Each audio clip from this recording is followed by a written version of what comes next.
இப்போ பார்க்க போகிற மருத்துவம் இந்த வெதரில் அடிபட்டு அவங்களுக்கு வந்து வெதர் வீக்கம்னு சொல்லுவாங்க. அந்த வெதர் வீக்கம் வந்துச்சுன்னா நாள்பட அவங்களுக்கு அது வந்து ஓதைன்னு சொல்லுவாங்க. ஓதைன்னா ஒரு பக்கம் வீங்கி இருக்கும்.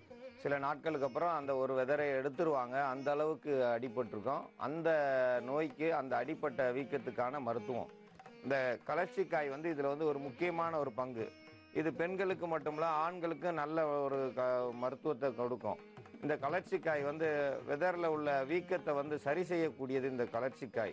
இந்த கலர்ச்சிக்காயை வந்து ஒரு 3 காய் எடுத்துக்கிட்டால் போதும். அந்த 3 காயோட நல்லா இடித்து அந்த தூள்களை எடுத்து வச்சு அதுக்கான மருத்துவத்துக்கு குப்பைமேனி இலை, இந்த குப்பைமேனின்னு சொல்லுவோம். இது குப்பையில் கிடைக்கக்கூடியது, எல்லா இடத்துலையும் கிடைக்கக்கூடியது.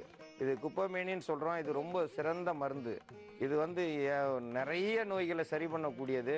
ஆனால் நம்ம காலடியில் தான் இருக்குது. தேவையில்லாமல் இதை வெட்டி எறிஞ்சிடறோம். இந்த குப்பைமேனி வந்து அற்புதமாக வேலை செய்யும் இந்த வெதர் வீக்கத்துக்கு.